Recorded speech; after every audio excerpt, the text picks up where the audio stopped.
Bismillahirrahmanirrahim. Assalamualaikum warahmatullahi wabarakatuh. Alhamdulillahirabbil alamin. Wassalatu wassalamu ala asrofil anbiya'i wal mursalin wa ala alihi washabihi ajmain, amma ba'du. Yang terhormat dan yang kami hormati Bapak Dr. Muhammad Arfan Muammar MPDI, yang terhormat dan yang saya hormati kepada seluruh teman-teman. Pada siang hari ini insya Allah kami dari kelompok 11 akan mempresentasikan makalah kami, yaitu tentang membuat instrumen penelitian kuantitatif dalam pendidikan Islam. Nah, di kelompok kami ada dua, yaitu saya sendiri atas nama Narsun, dan yang kedua adalah Ibu Rusma Yana Usman. Adapun presentasi yang pertama akan disampaikan oleh Ibu Rusma Yana Usman. Kepada Ibu Rusma Yana Usman, waktu dan tempat kami persilakan. Bismillahirrahmanirrahim. Assalamualaikum warahmatullahi wabarakatuh. Baiklah, pada kesempatan ini kami akan memaparkan terkait dengan instrumen penelitian kuantitatif dalam pendidikan Islam. Adapun latar belakang, untuk memahami latar belakang kita, yang harus kita pahami bahwasanya penelitian ini adalah penelitian kuantitatif. Jadi penelitian ini membutuhkan suatu proses penyelidikan, yakni secara sistematis yang ditunjukkan pada penyediaan informasi dan untuk menyelesaikan masalah. Sebagai suatu kegiatan sistematis, penelitian harus dilakukan dengan metode tertentu. Nah, metode tersebut dikenal dengan istilah metode penelitian.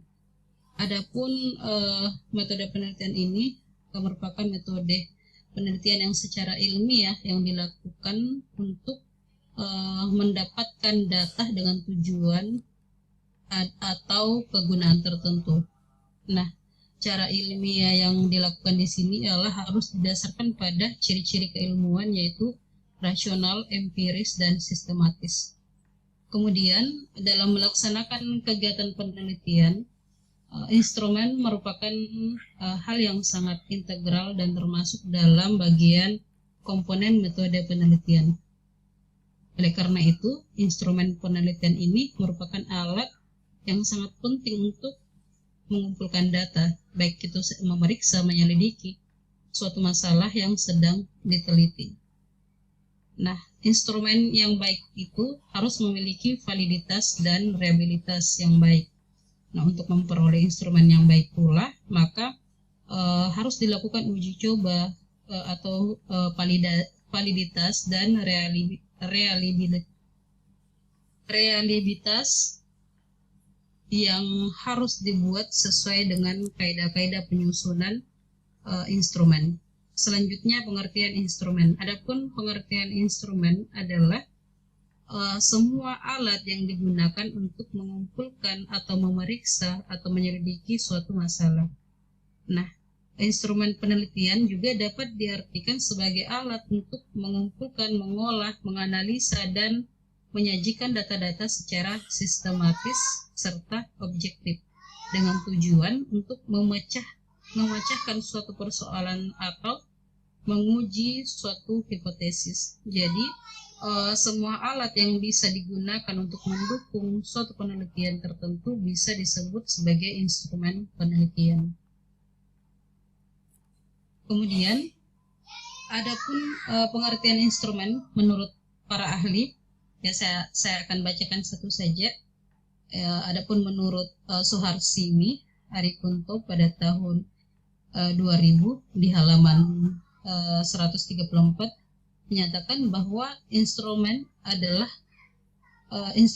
pengumpulan data adalah alat bantu yang dipilih atau digunakan oleh peneliti dalam kegiatannya mengumpulkan agar kegiatan tersebut menjadi sistematis dan dipermudah olehnya.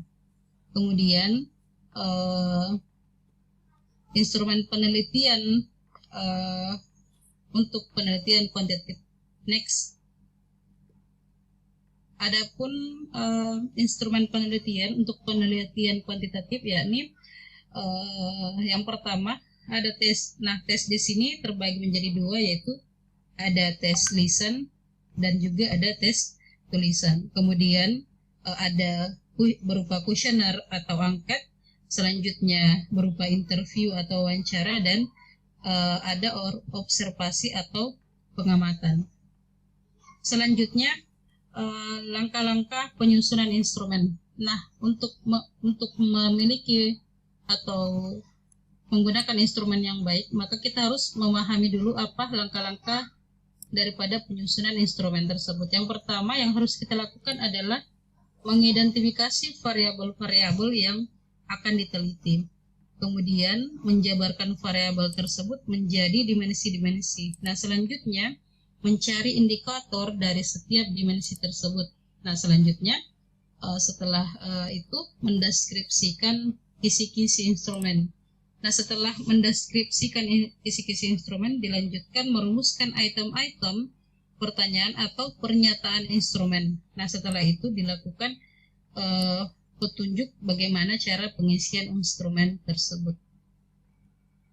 Selanjutnya, validitas dan reliabilitas instrumen.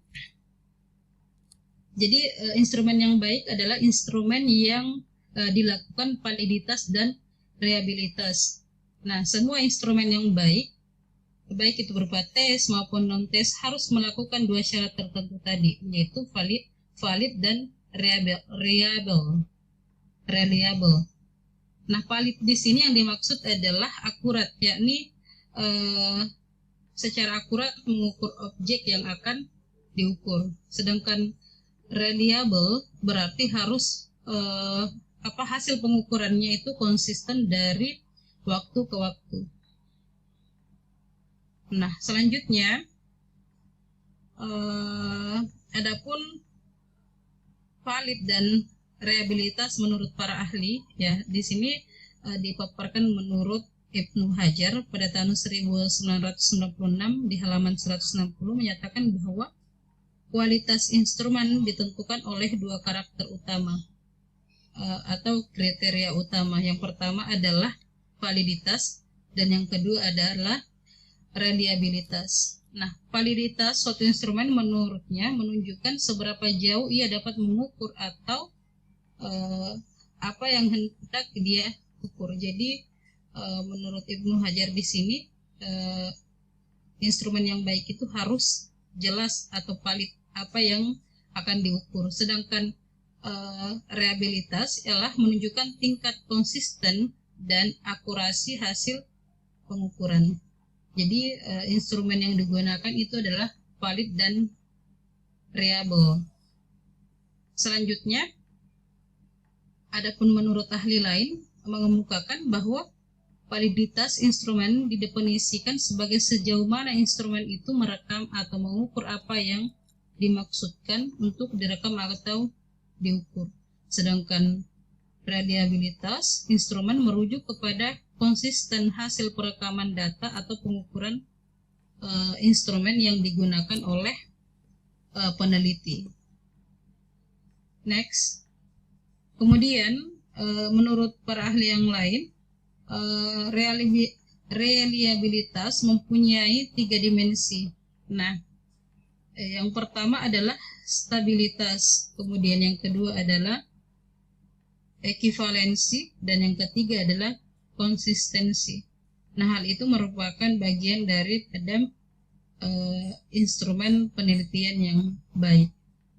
Ya, untuk selanjutnya saya kembalikan kepada saudara Pak Nasrun untuk memaparkan materi selanjutnya. Baik, terima kasih Ibu Rusmaya Usman atas presentasinya.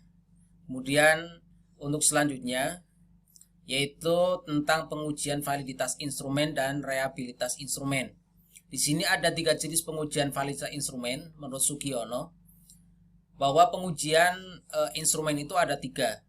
Pertama, pengujian validitas konstruksi, kemudian yang kedua adalah pengujian validitas isi atau konten, kemudian yang ketiga adalah pengujian validitas eksternal. Nah, kemudian apa yang dimaksud dengan validitas konstruksi, kemudian validitas isi, dan validitas eksternal? Yang pertama adalah pengujian validitas konstruksi. Instrumen yang mempunyai validitas konstruksi jika instrumen tersebut dapat digunakan untuk mengukur gejala sesuai dengan yang didefinisikan. Misalnya akan mengukur efektivitas kerja, maka perlu didefinisikan terlebih dahulu apa itu efektivitas kerja. Setelah itu disiapkan instrumen yang digunakan untuk mengukur efektivitas kerja sesuai dengan definisi. Kemudian untuk menguji validitas konstruksi, maka dapat digunakan pendapat para ahli. Setelah instrumen dikonstruksikan tentang aspek-aspek yang akan diukur dengan landasan teori tertentu, maka selanjutnya dikonsultasikan dengan para ahli. Para ahli diminta pendapatnya tentang instrumen yang telah disusun itu. Jumlah tenaga ahli yang digunakan minimal 3 orang dan umumnya mereka telah bergelar doktor sesuai dengan lingkup yang diteliti. Kemudian setelah pengujian konstruk dengan ahli, maka diteruskan dengan uji instrumen.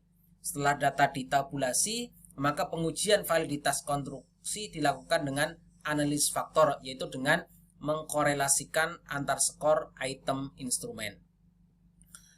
Kemudian yang kedua adalah pengujian validitas isi atau konten. Instrumen yang harus dimiliki validitas ini adalah instrumen yang digunakan untuk mengukur prestasi belajar dan mengukur efektivitas melaksanakan program dan tujuan. Nah, untuk menyusun instrumen prestasi belajar ini yang mempunyai validitas isi, maka instrumen harus disusun berdasarkan materi pelajaran yang telah diajarkan. Sedangkan instrumen yang digunakan untuk mengetahui pelaksanaan program, maka instrumen disusun berdasarkan program yang telah direncanakan. Untuk instrumen yang berbentuk tes, maka pengujian validitas isi dapat dilakukan dengan membandingkan antara isi instrumen dengan materi pelajaran yang telah diajarkan jika dosen memberikan ujian di luar pelajaran yang telah ditetapkan. Berarti instrumen ujian tersebut tidak mempunyai validitas isi secara teknis. Pengujian validitas konstruksi dan validitas isi dapat dibantu dengan menggunakan kisi-kisi instrumen. Dalam kisi-kisi itu terdapat variabel yang diteliti, indikator sebagai tolak ukur, dan nomor butir atau item pertanyaan atau pertanyaan yang telah dijabarkan dari indikator. Tentunya dengan kisi-kisi instrumen itu, maka pengujian validitas dapat dilakukan dengan mudah dan sistematis. Kemudian yang ketiga adalah pengujian validitas eksternal. Validitas eksternal, instrumen diuji dengan cara membandingkan, yaitu untuk mencari kesamaan antara kriteria yang ada pada instrumen dengan fakta-fakta empiris yang terjadi di lapangan. Misalnya, instrumen untuk mengukur kinerja sekelompok pegawai, maka kriteria kinerja pada instrumen tersebut dibandingkan dengan catatan lapangan atau data empiris tentang kinerja yang baik. Bila telah mendapat kesamaan antar kriteria dalam instrumen dengan fakta di lapangan, maka dapat dinyatakan instrumen tersebut mempunyai validitas eksternal yang tinggi. Nah, kemudian pengujian reliabilitas instrumen. Menurut Sugiono tahun 2010 pada halaman 354 bahwa dapat dilakukan secara eksternal dan internal. Secara eksternal pengujian dilakukan dengan tes retest atau stability, equivalent, dan gabungan keduanya. Secara internal, pengujian dilakukan dengan menganalisis konsistensi butir-butir yang ada pada instrumen dengan teknik-teknik tertentu. Terus kemudian tes retest. Instrumen penelitian dicobakan beberapa kali pada responden yang sama dengan instrumen yang sama dengan waktu yang berbeda. Reliabilitas diukur dari koefisien korelasi antara percobaan pertama dengan yang berikutnya. Bila koefisien korelasi positif dan signifikan, maka instrumen tersebut sudah dinyatakan reliable. Kemudian ekuivalen. Instrumen yang ekuivalen adalah pertanyaan yang secara bahasa berbeda tetapi maksudnya sama. Misalnya, beberapa tahun pengalaman Anda bekerja di lembaga ini, pertanyaan tersebut ekuivalen dengan tahun berapa Anda mulai kerja di lembaga ini. Pengujian dengan cara ini cukup dilakukan sekali, tetapi instrumennya dua dan berbeda pada responden yang sama. Reliabilitas diukur dengan cara mengkorelasikan antara data instrumen yang satu dengan instrumen yang dijadikan ekuivalennya. Bila korelasi itu positif dan signifikan, maka instrumen dapat dinyatakan reliable. Kemudian gabungan. Pengujian dilakukan dengan cara mencobakan dua instrumen yang ekuivalen beberapa kali ke responden yang sama. Cara ini merupakan gabungan dari test rest, stability, dan equivalent. Reliabilitas instrumen dilakukan dengan mengkorelasikan dua instrumen. Setelah itu dikorelasikan pada pengujian kedua dan selanjutnya dikorelasikan secara silang. Jika dengan 2 kali pengujian dalam waktu yang berbeda, maka akan dapat dianalisis ke-6 koefisien reliabilitas. Bila ke-6 koefisien korelasi itu semuanya positif dan signifikan, maka dapat dinyatakan bahwa instrumen itu reliable. Kemudian internal konsistensi. Pengujian reliabilitas dengan internal konsistensi dilakukan dengan cara mencobakan instrumen sekali saja. Kemudian data yang diperoleh dianalisis dengan teknik-teknik tertentu. Hasil analisis dapat digunakan untuk memprediksi reliabilitas instrumen. Nah, untuk selanjutnya adalah kesimpulan. Instrumen penelitian adalah alat bantu yang digunakan oleh peneliti untuk mengumpulkan informasi kuantitatif tentang variabel yang sedang diteliti. Dalam penelitian kualitatif, instrumen penelitian adalah penelitian sendiri. Sedangkan dalam penelitian kuantitatif, instrumen harus dibuat dan menjadi perangkat yang independen dari peneliti. Peneliti harus mampu membuat instrumen sebagus mungkin apapun instrumen itu.